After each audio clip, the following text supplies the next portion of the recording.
Noun. An apparition of a living person that appears as a portent just before that person's death. The Wraith. Noun. An American film released in 1986, written and directed by Mike Marvin and starring Charlie Sheen, Nick Cassavetes, Sherilyn, Fenn, and Randy Quaid. Charlie Sheen? Charlie Sheen? Winning! Not another reviewer. Yes, another reviewer. Today I'm going to be reviewing a film that my dad showed me when I was growing up, and no one else I've ever met has even heard of it. The film I'm talking about is The Wraith.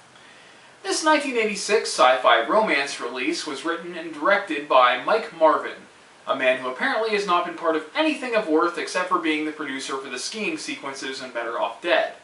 It stars Charlie Sheen, Nick Cassavetes, Sherilyn Fenn, and Randy Quaid. Don't know who half of those people are? Don't worry, there will be a lot of that in the next section.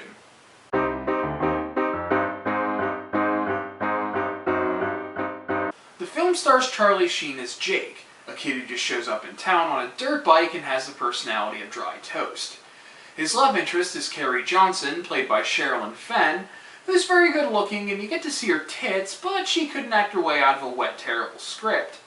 The supporting character for the romantic leads is Billy Hankins, played by Matthew Berry. He's the co-worker and friend of Carrie, as well as a quirky brother of Jamie Hankins, a character that was murdered before the events of the film by mysterious means. The lead antagonist of the film is Packard Walsh, played by Nick Cassavetes, who's either intentionally or completely unintentionally bipolar in his portrayal of Packard. It's hard to tell since acting isn't really anyone's strong suit in the film. In some scenes, he seems incredibly carefree and cavalier with the terrible things he does, while still being full of rage and dangerously homicidal in others. Packard has his own supporting cast, via his gang of road pirates: Augie, Minty, Skank, Gutterboy, and Rughead, played by Griffin O'Neill, Chris Nash, David Sherrill, Jamie Bozian, and Clint Howard, respectively. No, not that guy, the other one, the less famous one. Yeah, that's the guy. Anyway, Augie doesn't really have a personality other than aggressive and mean.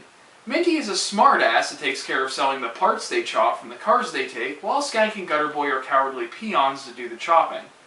Skank drinks various automotive fluids, and though he acts tough, he's a huge coward. Gutterboy can only be characterized as a small, dirty, squeaky, cowardly man that doesn't operate well under any sort of pressure. And Rughead is the one who designs and builds new things to keep them on top of the racing game. Being there's a gang that conducts illegal street races, there's a sheriff that's keeping an eye on them, albeit very poorly until the plot sets into motion. Sheriff Loomis, played by Randy Quaid, is probably one of the better fleshed out characters, even though you know nothing about him. He's a rough sheriff, but he knows when to pursue and when to step back and look at his work. Now that we've met everyone, let's move on.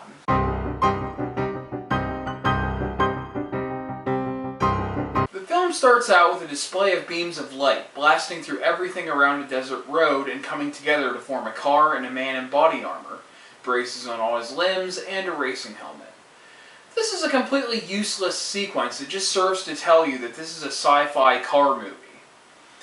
We then join a couple on an evening drive that are quickly accosted by Packard's gang and are forced to race, putting ownership of the driver's car on the line. The gang holds the innocent driver's girlfriend to make sure he doesn't run. After nearly being beaten by the other man, Packard attempts to run him off the road so he can win and take the car. This is when you get introduced to a major plot device, Packard's switchblade. The driver tries to call Packard out on cheating and gets immediately intimidated by Packard's knife, and the couple walk off into the night as the gang prepares to take their car. The next scene, which goes on way too long if you ask me, is Jake riding into the film. He finds Carrie and asks where the dam is. She offers to show him and gets on his dirt bike before Packard strolls up in his car. Carrie lets him know she can't go with him because of Packard, so she gets in the car and Packard vaguely threatens her while saying she belongs to him. They head to the dam where this continues, with Carrie bringing up how the whole town is afraid of him. Then it cuts to Jake again, being approached by Billy Hankins. Billy notices scars on Jake's back as the two hit it off.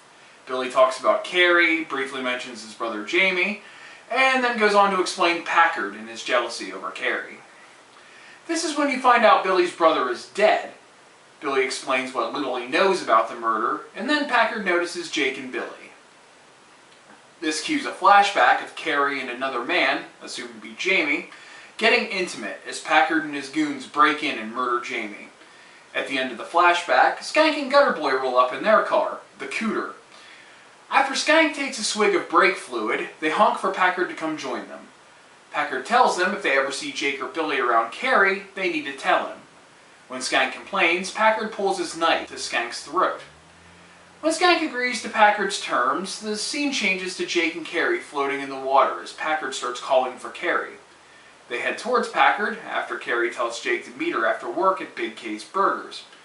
Conveniently, this is where the next scene takes place. A burger joint with Billy Hankins working in the kitchen with attractive female car hops delivering the food, which Carrie is one of. He and Carrie get off work as Billy offers Carrie a ride since Jake is nowhere to be seen, but that's not mentioned. Billy has trouble starting his car as Packard and his gang block in Billy.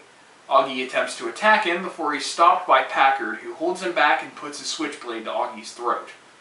Packard then proceeds to interrogate Billy on why Carrie was with him, then proceeds to allude to wanting Billy's car and telling him he'll race him for it. The Wraith drives up the road behind them and stops, revving his engine to entice the gang.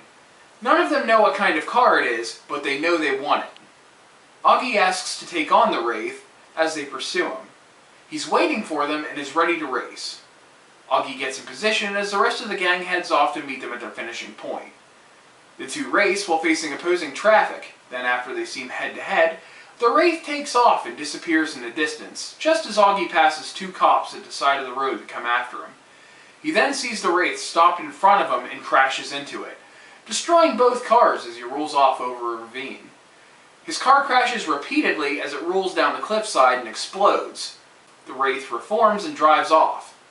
The police that were chasing Augie arrive at the edge of the cliff and find the wreckage as they contact Sheriff Loomis, whom confronts the rest of the gang and tells them about Augie, after letting them know he's been waiting for them to screw up.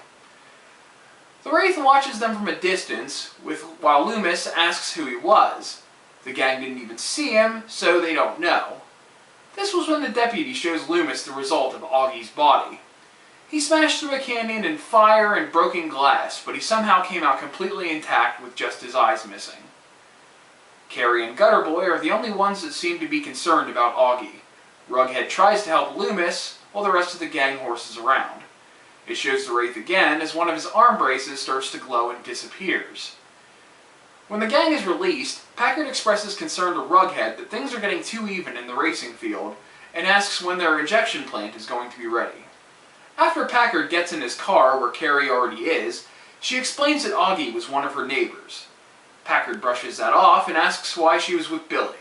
He then pulls his knife on her, and during a horrifyingly psychotic and possessive speech, that I would probably count as one of the most cringeworthy bits of the film, second to the script as a whole, he cuts her hand on his knife, squeezes his own hand around the blade, pulls it out of his grasp, licks the blood, and then puts his bloody hand to her lips. Cut to the warehouse, where Packard is telling everyone what to do, as it cuts back and forth between that and the point of view of someone walking up to the place. The double doors swing open to the Wraith with a shotgun.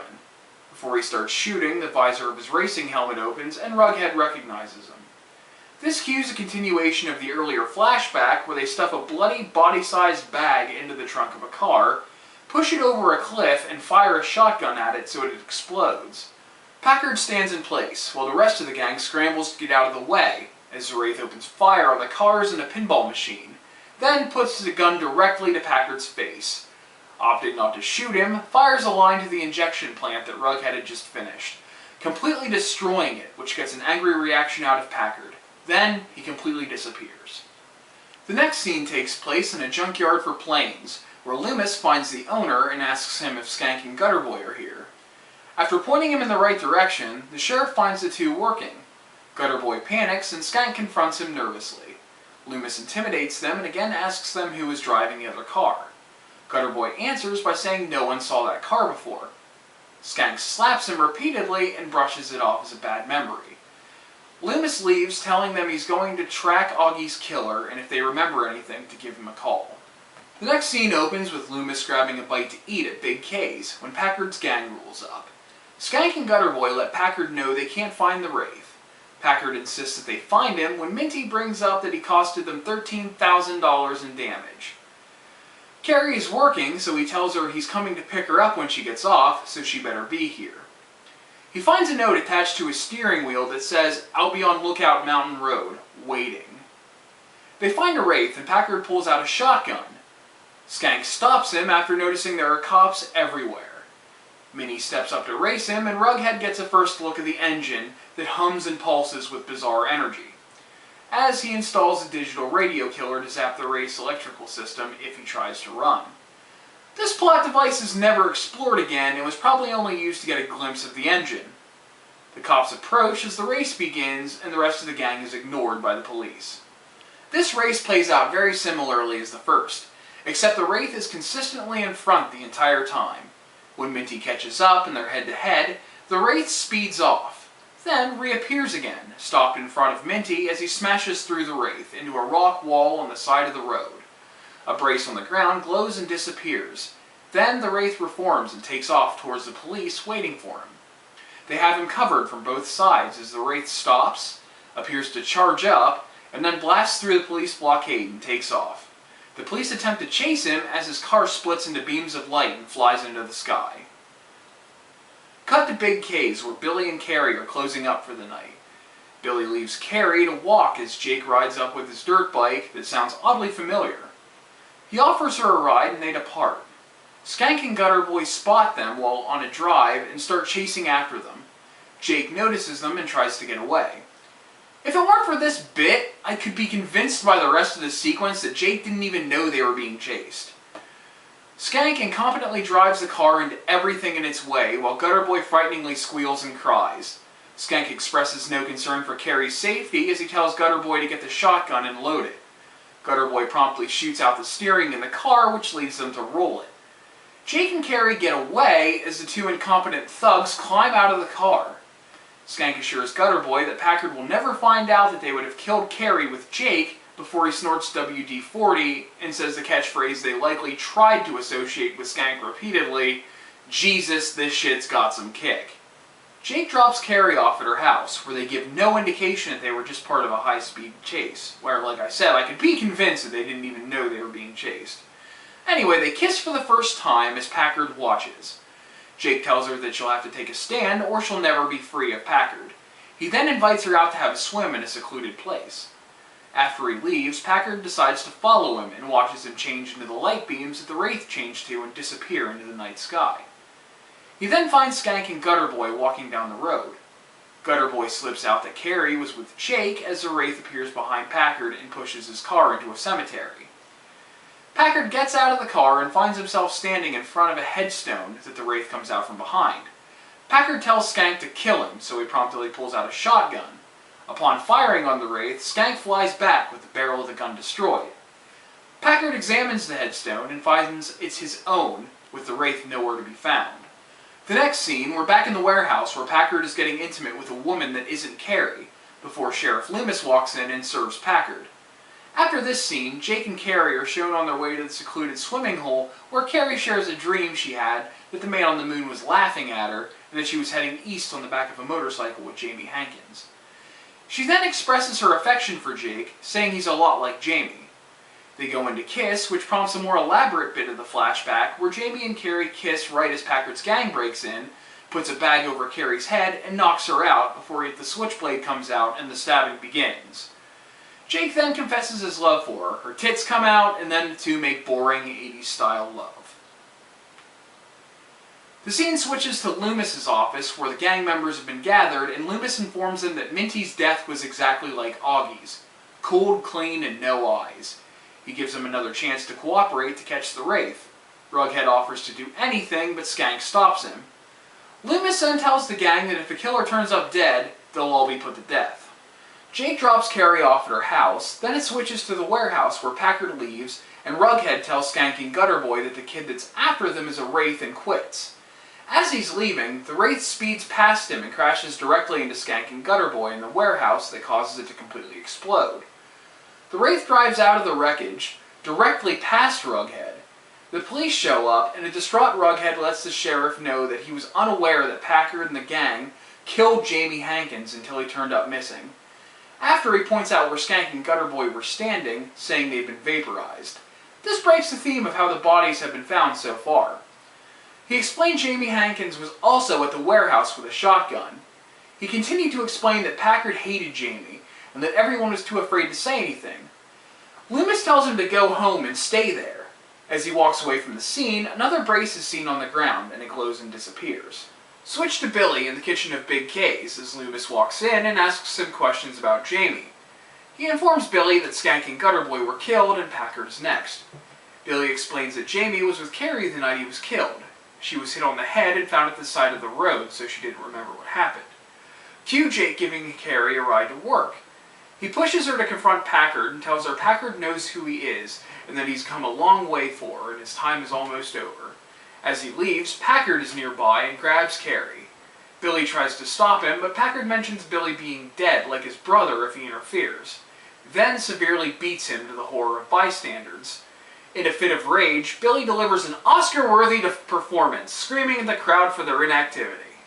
Cut to Packard and Carrie in his car. He tells her he's taking her away to California. This is when Carrie finally recalls Jamie's murder and brings it up to him.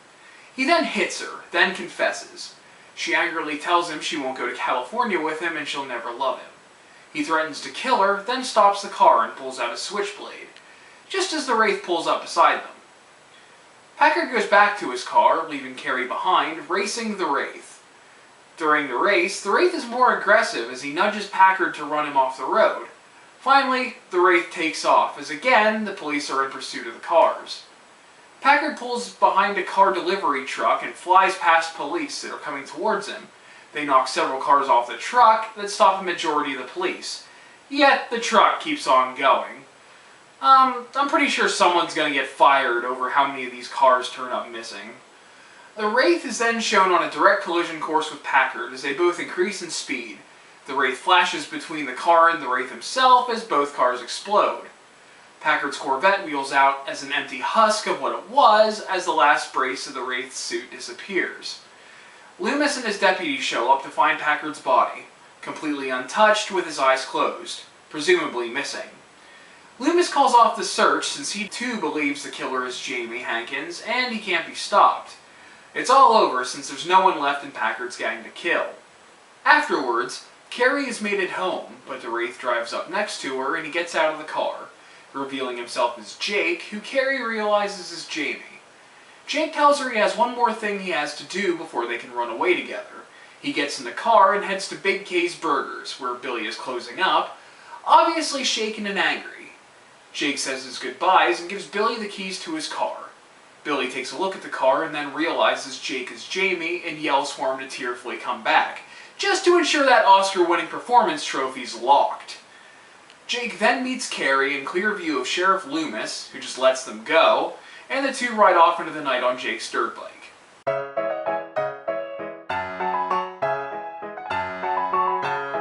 The dialogue is awful and executed poorly by most of the cast. Skank is the worst case of this as he's supposed to be a coward that's a wannabe badass, so all of his lines are punctuated with nervous laughter, which is likely no fault of the actor but the way he was directed. It just fell flat every time he did it, and that catchphrase they tried to give him was too stupid to work. I mean, it was associated with him drinking automotive fluids. As I said earlier, Jake's character was flat, and the only interesting thing about him was that he was the Wraith, but since he never spoke as the Wraith, that could have just been anybody. Carrie was just uninteresting, and her actress just gave a bad performance. I think my favorite performances in the film were Billy Hankins and Sheriff Loomis. Those characters actually had emotions and sense. Billy was relatable, while the sheriff wanted to protect the gang, though he did want them in jail. They did nothing wrong he could prove, so he was after who he was aware of at the time was the only killer of the story. That leads to the whole gang refusing to cooperate with Loomis. Loomis wasn't asking them for anything incriminating, as they didn't even know it was Jamie initially. They had no idea who it was, but they seemed object to even saying that much just for the simple reason of fuck the police. Another story element I want to look at is Packard's switchblade. He only seems to use it to keep people close to him, not his enemies.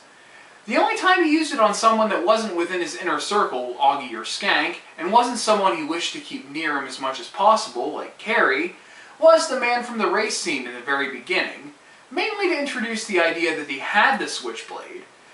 The final story element I want to look at are the braces on the Wraith's suit. He has 4 braces, 1 per limb, and when he kills one of the gang members, or in the case of Skank and Gutter Boy, 2, one of the braces disappears. I guess they bound him to the suit or to the car or keep him from fully resurrecting, as they're just the type of braces people who have suffered physical injuries wear. This is never explained in the film, so it's just something to speculate on. You know, if you really care. The cars in this movie were awesome. That's the whole reason why I used to watch it as a kid. I loved Matchbox cars, and those cars were neat and different from the cars you would normally see, like the Firebird, the Corvette, and of course the Wraith's car, which was a Dodge M4S. The soundtrack of this movie was also incredible. It was so 80s, with Ozzy Osbourne, Motley Crue, and Robert Palmer. You can't go wrong. The original compositions for the movie are great too. They're strange, with a pulsing low-end section that really complemented the fast cars, but the synths still gave it the necessary sci-fi feel. I need to say something about the editing as well. For every scene where the Wraith is about to kill someone, you always get a glimpse of their face the moment before they die. This is a small detail and is only really noticeable if you have incredible timing with the pause button, but it is good attention to a movie that has something to do with vengeance and, you know, coming back to take out your wrath on those that wronged you. Now, for obvious continuity errors. I don't look too particularly hard for continuity errors, but when they slap me in the face, I can't help but be bothered by them. First off, in the scene where they pursue the Wraith to race him for the first time, while they're all pulling away from the Big K, they briefly show the yellow Firebird that displays the repaired damage it received later into the movie.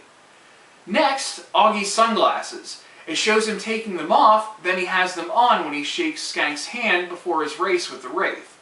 Don't ask me how I noticed this, but the note left on Packard's steering wheel isn't the same from cut to cut.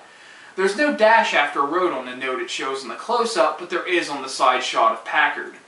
All in all, it's a bad movie, but that's not to say it's not visually fun to watch. The special effects look good, the cars look good, there are lots of explosions, and there are tits. If you're here for story or in-depth dialogue, you're in the wrong place. But if you're here to be entertained by 80s movies, then you can take the 88 minutes it takes to watch this film. That pretty much describes the Wraith.